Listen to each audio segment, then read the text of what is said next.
Green Revolution and social implications. Green Revolution is one of the most important initiatives in India, which has completely transformed the agrarian structure and agrarian relations in India. Green Revolution aimed at improving productivity in agriculture sector, food security and incomes of farmers. Green Revolution had tremendous impact on rural society and the agrarian structure in most of the regions. The Green Revolution of the 1960s and 1970s brought about significant changes in the areas where it took place. The Green Revolution strategy was driven by the use of high-yielding variety seeds, fertilizers, irrigation and mechanized farming. It was supported by strengthening of credit facility, electrification, infrastructure, etc. It was inspired by the success of cropping experiments in the Latin American countries like Mexico and Asian countries like Philippines. It was introduced in India in the 1960s only in those areas that had assured irrigation because sufficient water was necessary for the new seeds and methods of cultivation. It was also targeted mainly at the wheat and rice growing areas. As a result, only certain regions such as Punjab, Haryana, Western UP, coastal Andhra Pradesh and parts of Tamil Nadu received the benefits of the first wave of the Green Revolution package. Later on, Green Revolution as a package program became popular in most of the states in India. The main objectives of this lesson are to discuss about the concept of Green Revolution. Number 2, to discuss about the social change in Indian society due to the impact of Green Revolution. This new agricultural strategy was put into practice for the first time in India in the Kharif season of 1966 and was termed High Yielding Varieties Program. This program was introduced in the form of a package program since it depended crucially on regular adequate irrigation, high yielding varieties of seeds, fertilizers, pesticides and insecticides.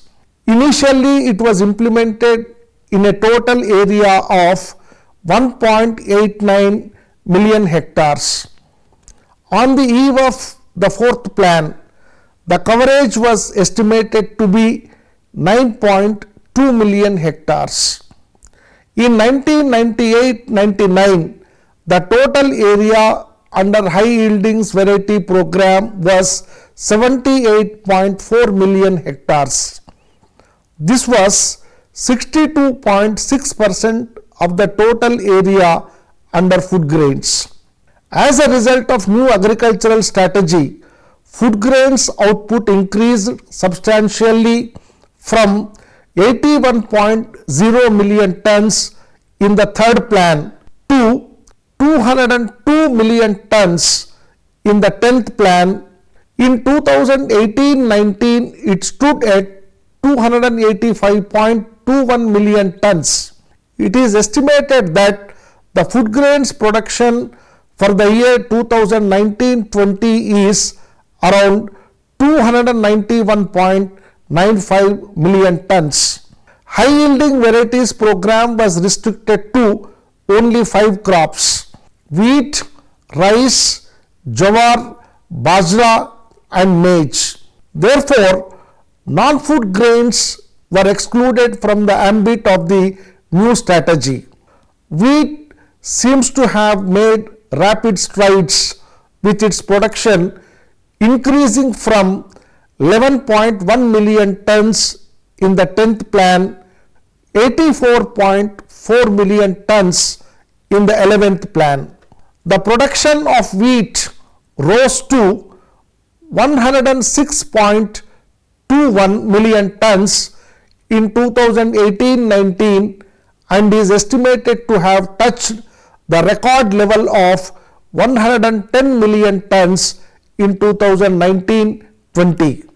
The yield per hectare of all food grains, which was 710 kilograms in 1960-61, increased to 2,500 kilograms in 2012-13. That of wheat rose from 851 kgs to 3,500 kgs over the same period. It is on account of these reasons that wheat has remained the mainstay of the Green Revolution over the years. Consequences of Green Revolution were both economic and social. It transformed the traditional ritual-based agriculture into a modern and profitable activity. Increased production led to self-sufficiency and food security.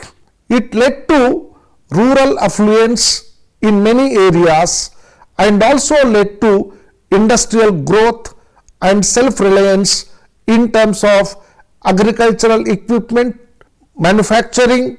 Similarly, it also led to an increase in productivity of rice and wheat. As stated earlier, high-yielding varieties program was initiated on a small area of 1.89 million hectares in 1966-67, and even in 1998-99 it covered 78.4 million hectares, which is only about 62% of the gross cropped area. Naturally, the benefits of the new technology remained concentrated in this area only. Moreover, since Green Revolution remained limited to wheat for a number of years, its benefits mostly occurred to areas growing wheat. But on the whole, the Green Revolution strategy has benefited the different parts of the Punjab, Haryana, Uttar Pradesh, Bihar, West Bengal, Andhra Pradesh and Tamil Nadu. Therefore, it is said that the Green Revolution strategy has resulted into the regional inequalities. Whether interpersonal inequalities have increased or not due to the adoption of new agricultural strategy is not easy to determine. However, there seems to be a general consensus that in the early period of the Green Revolution, large farmers benefited much more from new technology as compared with the small and marginal farmers. In most of the Green Revolution areas, primarily the medium and large farmers were able to benefit from the new technology as it was costly. Only those farmers who were able to produce a surplus for the market were able to reap most of the benefits from the Green Revolution and from the commercialization of agriculture that followed. Peasants or marginal farmers failed to reap benefits as they could produce just enough to meet their own ends. Thus, in the first phase of the Green Revolution in the 1960s and 1970s, the introduction of new technology led to increasing inequalities in rural society. There is a general consensus that the adoption of new technology has reduced labor absorption in agriculture. According to C.H. Hanumantarao, he is an eminent economist.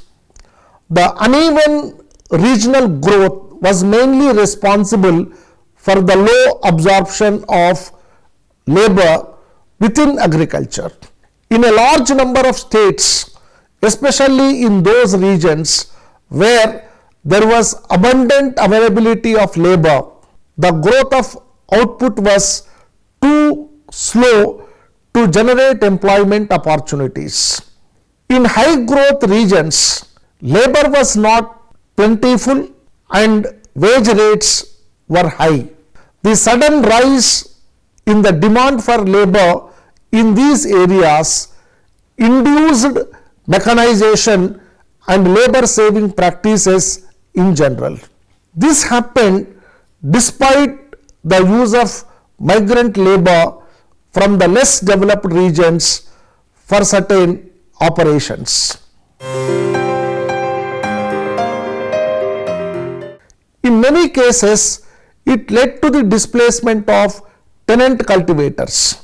Landowners began to take back land from their tenants and cultivate it directly because cultivation was becoming more profitable. This made the rich farmers better off and worsened the condition of the landless and marginal holders, who at that time sold their lands and became laborers. Many small landowners of non-Green Revolution areas also moved into Green Revolution areas as laborers, as wages were high in prosperous regions. It led to increased demographic pressure in cities and demographic distortions in rural areas. As often, only male laborers migrated and women and children of laborers were forced into grinding work back at their homes.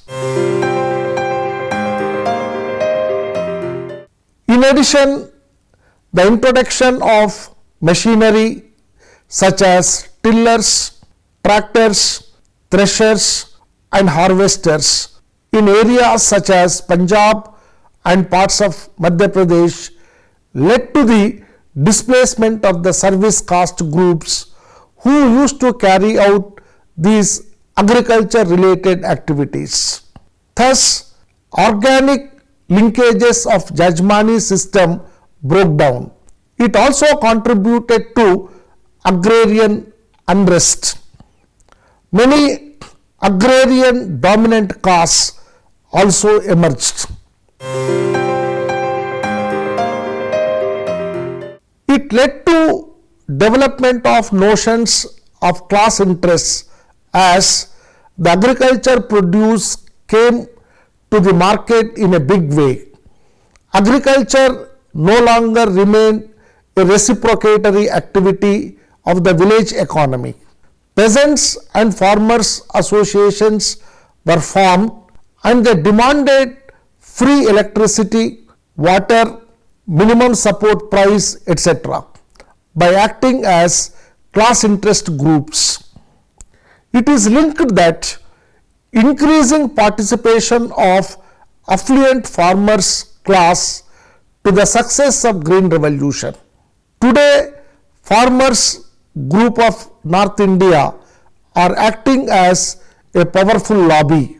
According to a study, seed corporations in Haryana are completely hijacked by dominant farmers. In the Green Revolution areas, there has been a significant shift from dry to wet cultivation. Along with changes in the cropping pattern and type of crops grown. Increasing commercialization and dependence on the market in these areas has increased rather than reduced livelihood insecurity, as farmers who once grew food for consumption now depend on the market for incomes. In most of the Green Revolution areas, farmers have switched from a multi-crop system which allowed them to spread risks to a monocrop regime, which means that there is nothing to fall back on in case of crop failure. Another negative outcome of the Green Revolution strategy was the worsening of regional inequalities. Only some selected areas of a few crops were benefited, and only those areas with assured irrigation benefited. This further deepened the divide between dryland areas and wetland areas. Further, as supply increased, prices dropped, and it hit farmers of dry areas harder. Improper implementation of land reforms was coupled with unequal benefits of Green Revolution. Farmers became more assertive and restive. According to some social analysts, the agrarian movements of 1970s and 1980s were fallouts of the anomalies associated with the Green Revolution. Indian farmers have been cultivating land for centuries, much before the advent of the Green Revolution, and have developed great indigenous knowledge about agriculture. Much of this traditional knowledge, like the many traditional varieties of seeds that were developed over the centuries by farmers, is being lost as hybrid, high-yielding and genetically modified varieties of seeds are being promoted as more productive and scientific. The gender imbalance. According to Ashish Bose, preference for a male child in Green Revolution belt has increased due to increased attachment with the land as its value goes up. Similarly, Nivedita Menon finds out that Green Revolution has given way to the feminization of poverty and intensification of patriarchy and widening of demographic divide. It is also said to have introduced capitalist orientation in Indian agriculture. But unlike in the West, agriculture in India has become an expensive business as all inputs are now bought from the market. But the uncertainty in the sector still remains very high. This has made the agriculture in India a risky phenomena for farmers. Excessive groundwater use and excessive use of fertilizers contaminated groundwater. Waterlogging and salinity were other problems. Use of pesticides led to the loss of many endemic varieties of farm-friendly insects and birds. In 2009, under a Greenpeace Research Laboratories investigation, Dr. Reis Tirado conducted the study in 50 villages in Muktsar, Bhatinda and Ludhiana districts of Punjab and it revealed that chemical, radiation and biological toxicity is rampant in Punjab. Many cities of Punjab have emerged as cancer capitals of India. Some micro-level socio-economic studies of Green Revolution areas revealed certain undesirable social consequences of the Green Revolution. Many large farmers have evicted tenants as they now find it more profitable to cultivate land themselves. Thus, a large number of tenants and sharecroppers have lost their lands and have been forced to join the ranks of agricultural laborers. Wetlands have also attracted outsiders to invest capital in buying farms. Because of these tendencies, the polarization process that accentuates the rural class differences has been further intensified by the Green Revolution.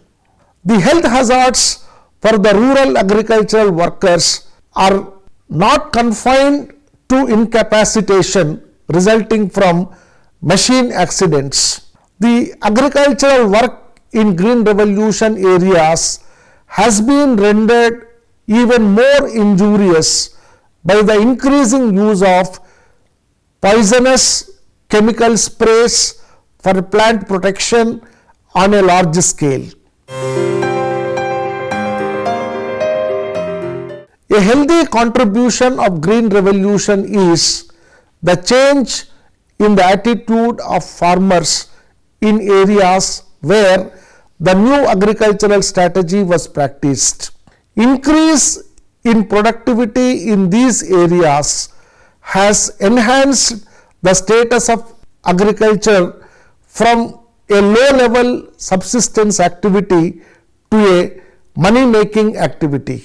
The Indian farmer has shown his willingness to accept technical change in the pursuit of profit, thus nullifying the age-long criticism against him that he is backward, traditional and unresponsive to the price and productivity incentives.